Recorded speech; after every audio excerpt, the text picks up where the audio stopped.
적중하신 토토방방 가족방분들 모두 축하드립니다. 저희 가족방에서 모든 경기, 언어번 및 핸디캡, 최종 조합 공유해 드리고 있습니다. 적중률 높은 가족방 입장은 고정 댓글에 있는 링크로 문의해 주시기 바랍니다. 9월 7일 UEFA 네이션스리그 6경기 분석 시작하겠습니다. 첫 번째로 웨일스 대 튀르키예 경기 알아보겠습니다. 먼저 웨일스는 유로 예선에서 탈락하며 본전 진출에 실패한 전력이다. 레전드 출신 벨람이 감독을 선임한 상황이다. 존슨과 무어의 침투와 제공권을 노리는 속공으로 대응할 것으로 보인다. 다만 이들의 핵심 공격 자원인 제임스가 부상으로 낙마했기에 속공의 위력이 떨어질 수밖에 없는 상황이다. 백스리는 로버츠와 로돈, 데이비스가 구성할 것으로 보인다. 나름 준수한 이름 값을 자랑하지만 백스리 시스템에서 호흡을 맞춰본 전적이 없는 상황이다. 무실점을 기대하기는 어려움이 따를 것으로 보인다. 이어서 튀르키예는 유로 본선에서 8강이라는 고무적인 성적을 냈다.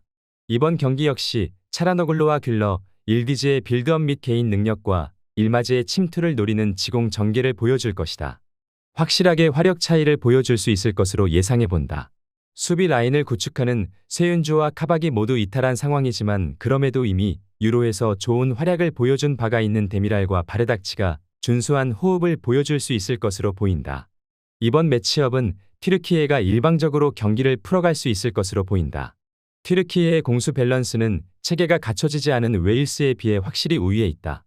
1, 2선 자원의 위력적인 시너지 효과로 무난한 승리를 얻어낼 수 있을 것으로 보인다. 튀르키예 승리를 추천합니다. 두 번째로 코소보 대 루마니아 경기 알아보겠습니다. 먼저 코소보는 유로 본선 진출에 실패한 약체 전력이다. 제그로바와 무리키, 라시차로 이어지는 3톱은 나름 준수한 편이다.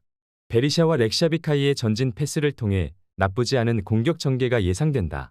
수비 라인을 구성하는 라흐마니와 알리티의 호흡이 나쁘지 않은 것은 사실이다. 최전방 화력이 약한 루마니아를 상대로 나쁘지 않은 수비 조직력을 보여줄 수 있을 것으로 보인다. 이어서 루마니아는 유로 본선에서 16강이라는 나쁘지 않은 성적을 기록했다.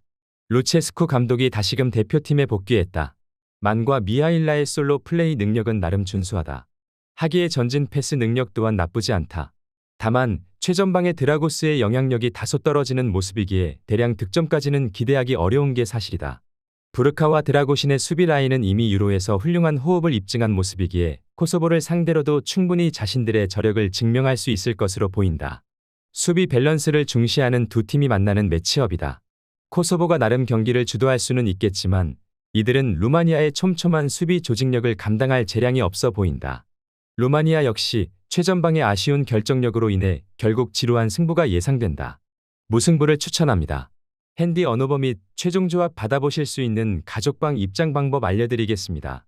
먼저 영상 하단의 댓글을 클릭해 주세요. 두 번째로 댓글 속 가족방 링크를 클릭해 주세요. 마지막으로 채팅 참여하기 누르신 후 메시지 주시고 답장 기다려 주시면 가족방 입장 도움드리도록 하겠습니다. 그럼 분석 이어가 보도록 하겠습니다.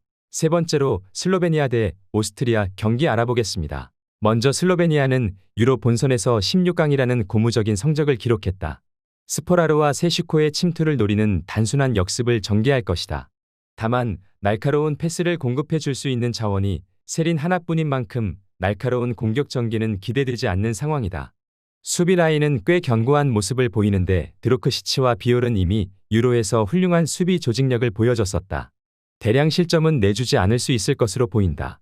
이어서 오스트리아는 유로 본선에서 16강이라는 나쁘지 않은 성적을 기록했다. 바움가르트너의 공격 조율 능력은 이미 유럽 무대에서 입증받았다. 다만 이들 역시 최전방 아르나우토비치의 노세화와 더불어 슈미드와 자비처의 개인 능력이 아쉬운 만큼 대량 득점이 쉽지는 않을 전망이다. 대표팀에서 삼선과 센터백을 가리지 않고 활약 중인 알라바의 부상으로 라이나르트와 단소가 호흡을 맞추고 있다. 그럼에도 라이모와 세이발드의 수비 가담으로 훌륭한 수비 밸런스를 보여주고 있는 모습이다. 오스트리아가 일방적으로 경기를 이끌어갈 수 있을 것으로 예상된다. 슬로베니아의 역습은 후방 밸런스가 좋은 오스트리아를 감당하기 어려울 것이다. 오스트리아가 결국 1, 2선 자원의 개인 기량을 통해 신승 정도는 성공할 수 있을 것이다. 오스트리아 승리를 추천합니다. 네 번째로 아이슬란드 대 몬테네그로 경기 알아보겠습니다. 먼저 아이슬란드는 유로 본선 진출에 실패한 전력이다. 하랄드손과 포르테인손을 중심으로 속공을 전개할 것으로 보인다. 베테랑 시구르드손과 구드문든손의 존재 덕분에 나름 찬스 생성이 가능해 보인다. 이그나손과 그레타르손의 수비 조합은 이미 탄탄함이 입증됐다. 실제로 이들은 잉글랜드와 평가전에서도 무실점을 얻어낸 전적이 있기도 하다. 이어서 몬테네그로는 마찬가지로 유로 본선 진출에는 실패한 전력이다. 양코비치와 베소비치의 드리블 돌파 혹은 크로스를 통해 최전방의 요베티치 혹은 우리에게 친숙한 무고사의 제공권을 노리는 방식이다. 아이슬란드의 탄탄한 수비 라인을 공략하기는 어려워 보인다. 이들 역시 수비 라인은 나름 탄탄한 모습을 보이는데 사비치는 이미 유럽에서 클래스가 입증된 선수다. 다만 파트너인 루베지치와 호흡을 6경기도 채 맞추지 못한 상황이기에 틈을 허용할 확률이 높아 보인다. 아이슬란드가 나름 주도적인 경기를 펼칠 수 있을 것으로 보이는 매치업이다. 다만 이들의 공격 전개는 다소 답답한 성향을 보여주는 편이다. 그럼에도 3선에서 창의적인 패스가 가능한 상황이기에 승리를 가져갈 수 있을 것으로 보인다. 몬테네그로의 답답한 공격 전개로는 반전을 만들어내기 어려워 보인다. 아이슬란드 승리를 추천합니다. 핸디 언어버 및 최종 조합 받아보실 수 있는 가족방 입장 방법 알려드리겠습니다. 먼저 영상 하단의 댓글을 클릭해 주세요. 두 번째로 댓글 속 가족방 링크를 클릭해 주세요. 마지막으로 채팅 참여하기 누르신 후 메시지 주시고 답장 기다려 주시면 가족방 입장 도움드리도록 하겠습니다. 그럼 분석 이어가 보도록 하겠습니다. 다섯 번째로 벨기에 대 이스라엘 경기 알아보겠습니다. 먼저 벨기에는 유로에서 16강이라는 다소 아쉬운 성적을 기록했다. 지공과 속공을 함께 활용하는 운영 방침을 보여줄 것이다. 다만 주포인 루카루가 팀 적응 이슈로 소집 명단에서 제외됐다. 결국 대 브라위너와 도쿠, 오펜다를 중심으로 공격이 전개될 것이다.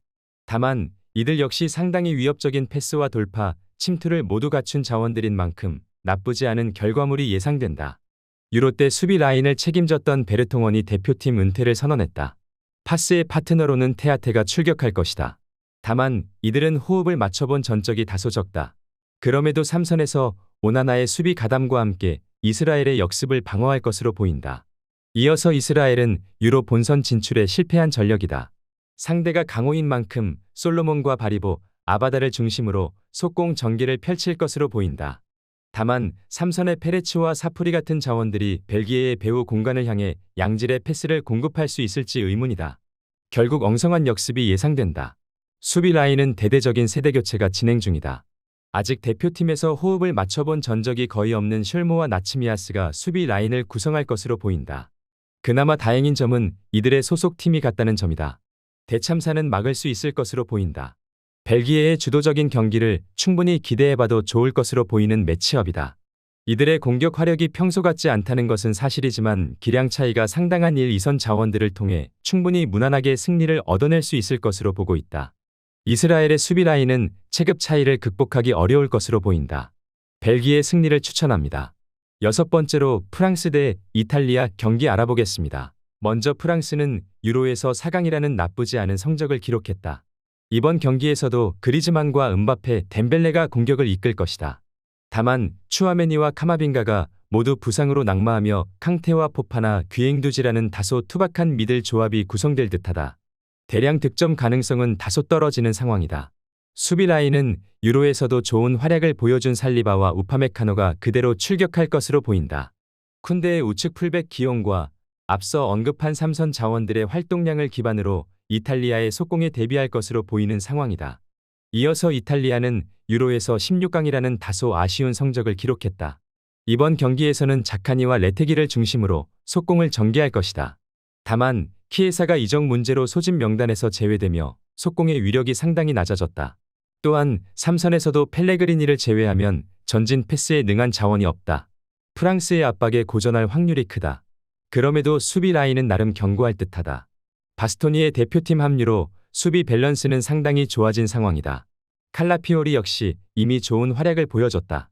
부온지르노와 함께 백스리를 구축한다면 대량 실점은 면할 수 있을 것이다.